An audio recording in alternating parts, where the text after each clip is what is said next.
आकाशवाणी गोरखपुर से प्रादेशिक समाचार।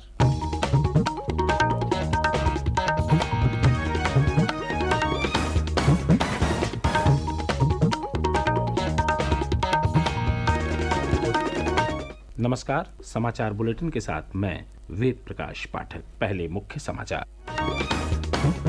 प्रधानमंत्री नरेंद्र मोदी ने वीडियो कॉन्फ्रेंस के माध्यम से वाराणसी से विश्व की सबसे लंबी नदी जल यात्रा MV गंगा विलास क्रूज को रवाना किया। काशी में गंगा पार रेत पर बने टेंट सिटी का किया लोकार्पण। मुख्यमंत्री योगी आदित्यनाथ ने कहा, गंगा विलास क्रूज की शुरुआत से काशी में पर्यटन की नई संभावनाओं को मिलेगा विस्तार। मुख्यमंत्री ने 3 दिवसीय गोरखपुर महोत्सव के समापन समारोह को किया संबोधित। कहा, गोरखपुर आज देश में बना रहा है अपनी नई पहचान। और प्रदेश के अधिकांश जनपदों में धूप निकलने से लोगों को ठंड से मिली आंशिक राहत। मौसम विभाग ने कल से फिर शीतलहर में तेजी की जताई संभावना। अब समाचार विस्तार से। प्रधानमंत्री नरेंद्र मोदी ने कल वीडियो कॉन्फ्रेंस के माध्यम से वाराणसी से विश्व की सबसे लंबी नदी जल यात्रा MV गंगा विलास क्रूज को रवाना किया। उन्होंने काशी में गंगा पार रेत पर बने टेंट सिटी का लोकार्पण किया और 1000 करोड़ रुपए से अधिक की कई अन्य अंतर्देशीय जलमार्ग परियोजनाओं का उद्घाटन और शिलान्यास किया। इस अवसर पर प्रधानमंत्री ने कहा कि MV गंगा विलास की यात्रा एक सामान्य यात्रा नहीं है। काशी से डिब्रूगढ़ के बीच दुनिया की सबसे लंबी नदी जल यात्रा गंगा विलास क्रूज का शुभारंभ हुआ है। इससे पूर्वी भारत के अनेक पर्यटक स्थल वर्ल्ड टूरिज्म मैप में और प्रमुखता से आने वाले हैं। काशी में गंगा पार ये जो नई निर्मित अद्भुत टेंट सिटी से वहां आने और रहने का एक और बड़ा कारण देश दुनिया के पर्यटकों श्रद्धालुओं को मिला है। श्री मोदी ने कहा कि देश में 125 से अधिक नदियां होने के कारण भारत में जलमार्ग परिवहन के क्षेत्र में अपार संभावनाएं हैं। उन्होंने कहा कि जलमार्ग यातायात का एक सस्ता माध्यम भी है। प्रधानमंत्री ने कहा कि इस विकास कार्य से यातायात, व्यापार और पर्यटन को बढ़ावा मिलेगा। पश्चिम बंगाल में मल्टी मॉडल टर्मिनल, यूपी और बिहार में फ्लोटिंग जेटी, असम में maritime skill centre, ship repair centre, terminal connectivity project, ऐसे 1000 करोड़ रुपए से अधिक के प्रोजेक्ट का भी शिलान्यास और लोकार्पण हुआ है। ये पूर्वी भारत में ट्रेड और टूरिज्म से जुड़ी संभावनाओं का विस्तार करने वाले हैं, रोजगार के नए अवसर बनाने वाले हैं। इससे पूर्व मुख्यमंत्री योगी आदित्यनाथ ने कार्यक्रम को संबोधित किया। उन्होंने कहा कि प्रधानमंत्री नरेंद्र मोदी के नेतृत्व में भारत की आध्यात्मिक और सांस्कृतिक नगरी के रूप में विख्यात काशी एक नई काया और कलेवर के साथ वैश्विक मानचित्र पर उभरी है। श्री योगी ने कहा कि गंगा विलास क्रूज यात्रा से काशी की एक नई यात्रा की शुरुआत हो रही है।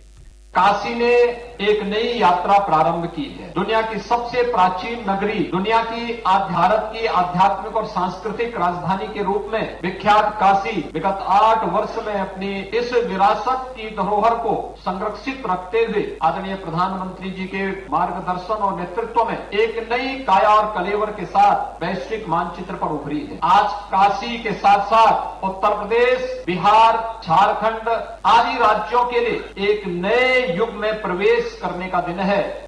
श्री योगी ने कहा कि वाराणसी में काशी विश्वनाथ धाम के लोकार्पण के बाद यहां आने वाले श्रद्धालुओं की संख्या काफी बढ़ी है।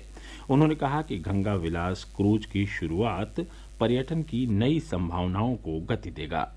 हम सब जानते हैं कि आज की जो शुरुआत है एक नए युग की शुरुआत है। काशी विश्वनाथ धाम बनने के साथ ही काशी में पर्यटकों की संख्या और श्रद्धालुओं की संख्या में कई गुना वृद्धि हुई है। एक कई गुना वृद्धि इस बात को प्रदर्शित करता है कि अभी और भी संभावनाएं बढ़ रही हैं। और ये सबसे बड़ा रिवर क्रूज इस बात का उदाहरण है कि अभी से 2 वर्ष की एडवांस बुकिंग इस प्रकार के रिवर क्रूज के माध्यम से अभी से होती हुई दिखाई दी है। पर्यटन की नई संभावनाओं के साथ साथ यहाँ के परंपरागत उत्पाद और यहाँ के कृषि उत्पाद को दुनिया के बाजार में पहुंचाने का एक नए माध्यम मिले हैं। एमवी गंगा विलास क्रूज अगले 51 दिनों में लगभग 3,200 किलोमीटर की यात्रा कर भारत और बांग्लादेश में 27 नदियों को पार करते हुए असम में डिब्रूगढ़ पहुंचेगा।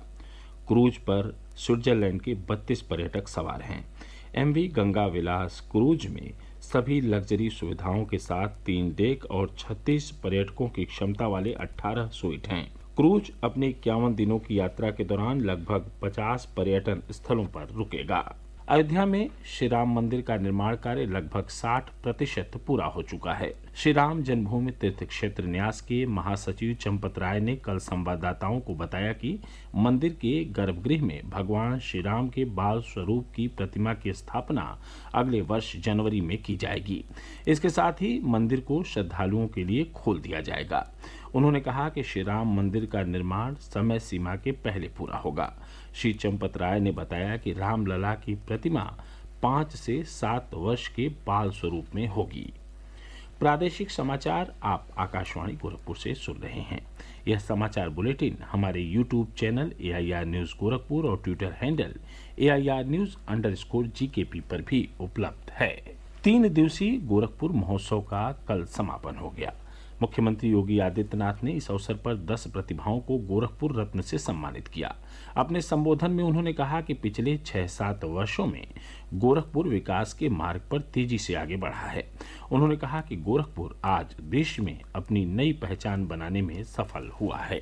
आपने देखा होगा विगत 6-7 वर्ष के अंदर गोरखपुर ने विकास की हर उस योजना को छुआ है जिसके लिए एक तड़पन थी यहाँ के लोगों के मन में। कभी मेडिकल कॉलेज बीमार था तो 200 का उपचार क्या करता। आज गोरखपुर में मेडिकल कॉलेज की सेहत भी ठीक हो गई और एम्स की स्थापना भी हो गई है। गोरखपुर का फर्टिलाइजर कारखाना 1990 में बंद हो गया था और 2021 में 31 वर्षों के बाद फिर से उसकी चिमनियों में एक नया कारखाना लगा करके फिर से वह फर्टिलाइजर उत्पादन का कार्य पूरी क्षमता से भी अधिक वहां पर उत्पादन का कार्य प्रारंभ हो गया है। गोरखपुर में रामगढ़ ताल आज पर्यटन के एक नए केंद्र के रूप में उभरा है। गोरखपुर में अब वायु सेवा बेहतर हो गई है। गोरखपुर में जू लोगों के और विद्यार्थियों के लिए मनोरंजन का एक माध्यम बन गया है। गोरखपुर जैसा सिटी कभी अपराध के लिए जाना जाता था, आज गोरखपुर विकास के लिए और 4 विश्वविद्यालय के लिए जाना जा रहा है। 4 विश्वविद्यालय वर्तमान में गोरखपुर के अंदर कार्य कर रहे हैं। शिक्षा का एक नया केंद्र,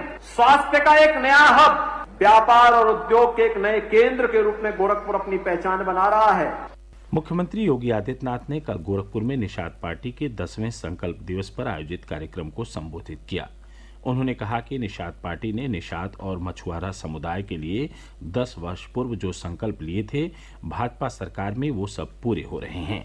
विश्वास के साथ कह सकते हैं कि निषाद राज पार्टी ने 10 वर्ष पहले जो संकल्प लिया था निषाद और मछुआरा समुदाय के उत्थान के लिए, उसको भी साकार रूप प्रदान करने की कार्रवाई अंतिम चरणों में चल रही है। और इस अवसर पर मैं एक बार फिर से आप सबके संघर्ष का अभिनंदन करता हूं और आपका आह्वान करूंगा, जब सफलता सिद्धि की ओर बढ़े तो धैर्य के साथ, नेतृत्व पर विश्वास करते हुए हमें मजबूती के साथ आगे बढ़ना चाहिए। कार्यक्रम को निषाद पार्टी के राष्ट्रीय अध्यक्ष डॉक्टर संजय निषाद ने भी संबोधित किया। उन्होंने कहा कि निषाद पार्टी मछुआरा समुदाय के हितों की रक्षा के लिए लगातार कार्य कर रही है। पहली बार बजट हुआ है, पहली बार बजट में आपके लिए मुख्यमंत्री संपदा योजना लागू हुआ है। अभी आज के 1 महीने पहले उसका कैबिनेट में पास हो गया है। अब जो पट्टे धारक हैं उनको भी पैसा मिलेगा। पहले पट्टे धारक सरकार को कमा के दे रहे थे, लेकिन हमारी सरकार है, पहली बार है 70 साल में कि पट्टे धारक मछुआरों को भी पैसा देगा कि 1 एकड़ अगर 2.5 एकड़ है तो 80,000 उसे दिया जाएगा और अगर 5 एकड़ है तो 1,60,000। प्रदेश के अधिकांश जनपदों में कल धूप निकलने से लोगों को भीषण ठंड से आंशिक राहत मिली।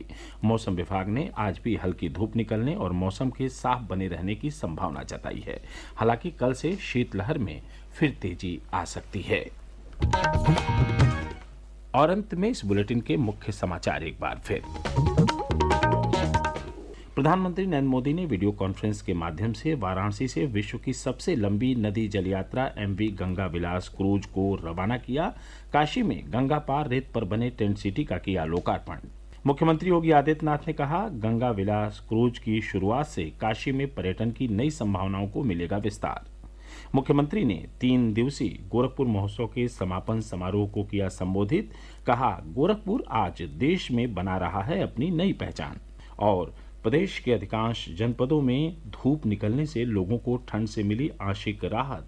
मौसम विभाग ने कल से फिर शीतलहर में तेजी की संभावना जताई। इसके साथ ही प्रादेशिक समाचारों का बुलेटिन समाप्त हुआ। नमस्कार।